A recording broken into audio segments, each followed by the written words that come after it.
تاریخ کی کتابوں میں ہم اکثر الگ الگ شخصیات کی کہانیاں پڑھتے ہیں، لیکن کیا ہو اگر کئی زندگیاں دراصل ایک ہی عظیم مقصد کے لیے ایک واحد مسلسل جدوجہد کا حصہ ہوں؟ آج ہم اسی دلچسپ نظریے کو سمجھنے کی کوشش کریں گے۔ یہ سوال سننے میں تھوڑا عجیب لگتا ہے نا؟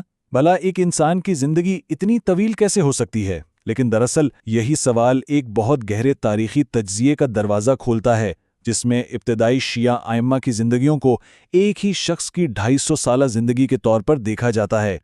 تو یہ 250 سالہ انسان ہے کیا چیز؟ آیت اللہ خامنئی کے کام سے اخذ کیا گیا یہ مرکزی نظریہ یہ کہتا ہے کہ ائمہ کی زندگیاں الگ الگ نہیں تھیں، بلکہ یہ سب ایک ہی مشن کے مختلف مراحل تھے۔ اور وہ مشن کیا تھا؟ اس مثالی معاشرے کو بحال کرنا جو پیغمبر اسلام نے قائم کیا تھا۔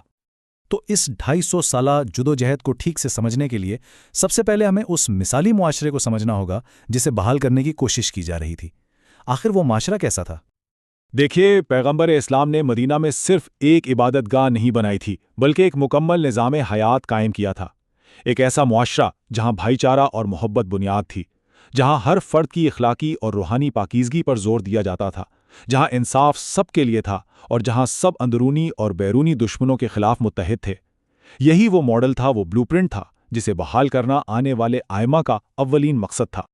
چلیں اب اس کثیر و نسلی جدوجہد کے پہلے مرحلے پر نظر ڈالتے ہیں، جس کی قیادت امام علی علیہ السلام نے کی۔ پیغمبر اسلام کے بعد اس جدوجہد کے پہلے علمبردار امام علی علیہ السلام تھے۔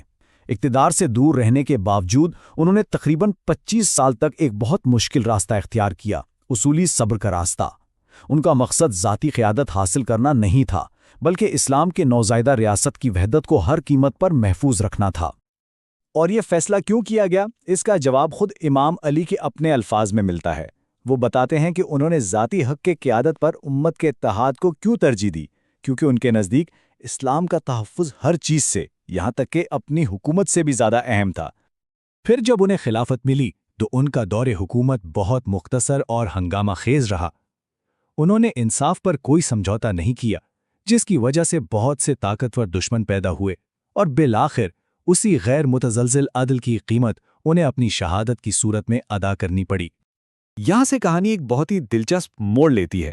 اب ہم اس 250 سالہ انسان کی حکمت عملی میں ایک ڈرامٹک تبدیلی دیکھتے ہیں۔ اب 250 سالہ انسان کی حکمت عملی میں ایک اہم موڑ آتا ہے۔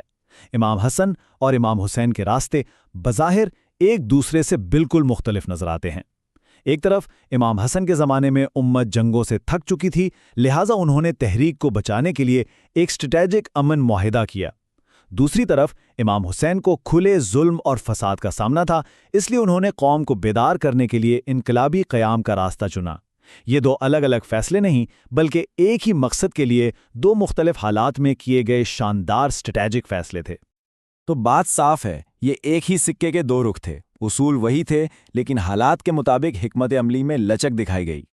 امام حسین کی شہادت کوئی اختتام نہیں تھی، بلکہ یہ مزاحمت کے ایک نئے مرحلے کا آغاز تھی، ایک ایسی جنگ جو تلوار سے نہیں بلکہ الفاظ اور خطبوں سے لڑی جانی تھی۔ اور اس جنگ کا مقصد کیا تھا؟ امام حسین نے خود اپنے قیام کے مقصد کو بالکل واضح الفاظ میں بیان کیا۔ یہ اقتدار کی جنگ نہیں، بلکہ اصلاح کی ایک تحریک تھی۔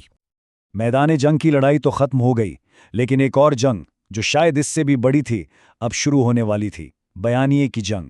اور کربلا کی سچائی کو دنیا تک پہنچانے میں بچ جانے والوں کا کردار انتہائی اہم تھا۔ اور اس نئے محاذ کی کمان سنبھالی امام حسین کی بہن جناب زینب نے۔ ایک قیدی کی حیثیت سے انہوں نے اپنے غم کو ایک ایسی للکار میں بدل دیا جس نے ظالم حکمرانوں کے درباروں کو ہلا کر رکھ دیا۔ انہوں نے اعلان کیا کہ تمہاری فتح عارضی ہے اور تمہاری میراث صرف شرمندگی کی ہوگی۔ ہم سوچ رہے تھے کہ اگلے ہفتے صرف جناب زینب تک محدود نہیں رہی۔ امام حسین کے بیٹے امام زین العابدین نے بھی دشمن کے دارالحکومت کے مرکز سے فکری اور روحانی مزاحمت کو جاری رکھا۔ اپنے خطبوں اور دعاؤں کے ذریعے انہوں نے اس بات کو یقینی بنایا کہ کربلا کا پیغام اور اس تحریک کی روح ہمیشہ زندہ رہے۔ تو اب آئیے ان سب ٹکڑوں کو جوڑ کر پوری تصویر دیکھتے ہیں۔ یہ ٹائم لائن دیکھیں، یہ ہمیں پوری کہانی ایک نظر میں دکھاتی ہے۔ اصولی صبر سے شروع ہو کر منصفانہ حکومت تک، پھر اسٹریٹجک امن سے لے کر انقلابی قیام تک، اور آخر میں لفظ کی طاقت۔ یہ دکھاتی ہے کہ 250 سالہ انسان نے ایک ہی مقصد کے لیے وقت کے ساتھ ساتھ کتنی مختلف حکمت عملیاں اپنائیں۔ تو خلاصہ یہ ہے کہ یہ ایک کثیر نسلی حکمت عملی تھی، جس میں ایک ہی غیر متزلزل مقصد یعنی ایک منصفانہ معاشرے کے قیام کے لیے صبر، امن، جنگ اور الفاظ سب کچھ استعمال کیا گیا۔ اور یہی اس نظریے کی خوبصورتی ہے۔ یہ ہمیں تاریخ کو بکھرے ہوئے واقعات کے طور پر نہیں، بلکہ ایک مثالی معاشرے کی قیام کے لیے ایک طویل مسلسل مشن کے طور پر دیکھنے کا موقع دیتا ہے۔ اور آخر میں یہ سوال سوچنے کے لیے ہے کہ ایک نظریے کے لیے لڑی گئی یہ 250 سالہ جنگ آج ہمیں اصولوں پر مبنی طویل مدتی تبدیلی کے بارے میں کیا سکھا سکتی ہے؟